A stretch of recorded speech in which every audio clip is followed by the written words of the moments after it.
You caught up with me? How is that possible? I had even prepared a boat to ensure a quick getaway, and still you caught up to me! No boat could ever match the speed of the wind. The wind? What are you talking about? Oh, I get it. Your vision. Drat! If I only had a vision! Or, if I could activate this one, then you'd never be able to catch me! This has nothing to do with visions. You may be skilled at vanishing from a crowd, but it seems you know precious little about how to conceal yourself from nature's gaze. Additionally, your chosen escape route was flawed for reasons that are too numerous to go into, and on top of that, I could hear your boasting and proud laughter in the wind as I was pursuing you. In other words, you failed to meet any of the basic criteria for a grand heist, namely speed, stealth, and style. You... But most disappointing of all is the state of the vision in your hand. It appears that the vision doesn't respond to human desire indiscriminately. Fine. I admit it. I've had my eyes on this vision for quite some time now. I decided to register after hearing that this fighting contest was full of a bunch of lousy fighters. I fought my way to the finals and... Aha! So you were supposed to be our opponent! I'd intended to win the contest through skill alone all along, but then you showed up. After watching the semifinals, I knew that I didn't stand a chance. But I wasn't about to give up on the vision so easily after coming all this way. Since there was no use in trying to face you in the match, I decided to put my skills to good use while everyone's attention was on you and Beto. I was convinced I prepared thoroughly for my escape, but somehow you still managed to catch up to me. Drat. This should have gone differently. Really? Fine. But you'd better mean it. It didn't activate once I took it anyway. It's nothing but a useless shell to me. You know, according to the laws of the sea, the penalty for stealing is breaking the culprit's arms. Huh? You're not serious, are you? Not to mention that the item you stole was a prize. You didn't show up for the final match, and you damaged the reputation of the captain of the Crux fleet. It seems that it would be only fair to brand the word thief on your forehead with a hot iron. Whoa, we don't need to go that far, do we? I never would have guessed you could be so cruel. If this is where talking gets me, then forget it. I'll risk a fight.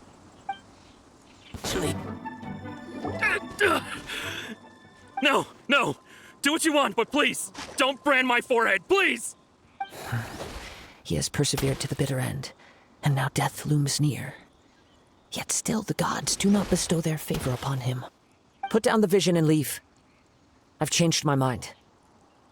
No further punishment for you. Huh? What's wrong? Are you asking for more punishment? It's up to you. Such willingness is commendable, and fits the way of the samurai. No need for that. Thank you for releasing me. You truly are generous. Huh? Paimon doesn't get it. Were you just trying to scare him? I take no pleasure in frightening others. I was just testing all possibilities while the vision remained in his hands. When people are forced into a corner, that is when their greatest strength will appear. I thought it may be an opportunity for him to awaken the vision. But unfortunately, nothing happened. Yes, I wanted to know whether it were possible for an extinguished vision to be reawakened. From the moment he stole the vision, I decided to use him for this experiment. I've tried many other methods in the past, though few tales tell of a masterless vision reawakening. After seeing you command multiple elements, I figured that nothing is impossible. Come, why don't you give it a try?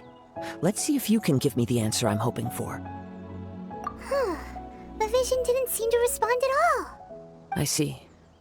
So you are also unable to rekindle the vision. No matter. This was expected. I suppose this vision is still mine to take for now. Yeah, what's the story behind this vision anyway? The story begins with an old friend. He was once a good friend of mine. One day he asked me about a sword art of which he had heard, the Musono Hitotachi. I told him it can only be witnessed when divine punishment is administered. It is the pinnacle of the Raiden Shogun's skill, a symbol of ultimate power. But he replied, there must be one who can withstand it.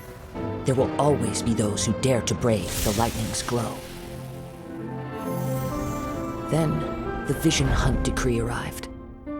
People's aspirations were stripped away as the Raiden Shogun began to construct her ideal of eternity. While I was fleeing from place to place, I heard that my friend had challenged the Vision Hunters to a duel before the throne. A solemn yet brutal challenge. The defeated face divine punishment, while the victors gain a second chance. Perhaps he thought he of all people should make a stand. Coming face to face with the Musono Hitotachi was all that he truly desired, after all. When I arrived at Tenchukaku, the duel was over. I heard his sentence of divine punishment, his severed blade hitting the ground. Perhaps that was the glory he had yearned to witness. In his last moments, what expression was on his face? Before I knew it, I'd stepped forward and snatched the dying vision. Perhaps one day, I may come to find that all I have done is meaningless. But as a wandering samurai, I find meaning in traveling and the sprawling beauty of nature that lies along the way, while still retaining the warrior way in my heart. Kazuha! It's just another way of saying I do as I please. All right then, it's time we returned. Allow me to gather the wind for us once more. Huh? Did Beto leave already? Maybe she went back to her ship. If you're looking for the captain, she was summoned by Lady Ningguang. It seems that the Crux clash got out of hand this time and has attracted her attention. Captain Beto was muttering something about Ningguang being a stick in the mud as she headed off to Liyue Harbor. It's not unusual for those two to be at odds with one another. But still, Captain Beto was disappointed she didn't get to witness the crowning of the new champion. She had been looking forward to it for quite some time. The one who stole the vision was originally to be this hero's opponent in the final round. He knew he stood no chance of winning the match, thus the wicked idea of stealing the prize took hold in his mind. In which case, the Crux clash comes to a clear-cut conclusion. Huh? So that's what happened? If that's the case, then the rules stipulate that he is disqualified, and our hero here is the champion. Paimon thought we'd win and all, but not like this. It doesn't matter. As the saying goes, honor given is honor deserved. Now, let me go prepare the champion's medal to award you. Yes, I believe so. Though Captain Beto is no longer present here, I'll be sure she receives word of it. She is a woman of her word. But the voyage to Inazuma is a treacherous one. You will be plagued by a perpetual tempest the entire trip. In fact, the relentless rain and wind are also an embodiment of the Raiden Shogun's will to close the nation. Hold on a second. You're saying she can change the weather just with the power of her mind? Let us not forget that this is one of the 7 Archons. If Liyue's Morax could form Guyun's stone forest by casting down his stone spears, then it should come as no great surprise that the Raiden Shogun is capable of summoning an eternal tempest. Suffice it to say that if you wish to journey to Inazuma, the Alcor will need some time. You will be notified once all the preparations have been made. In the meantime, I intend to embark on a journey of my own. I will travel all across the vast lands of Liyue in the hope of finding a way to reawaken the vision. Paimon believes you'll find a way for sure. Thank you. May both our journeys prove meaningful. One final word of warning. The part of your journey that lies after the storm may well prove to be the most arduous.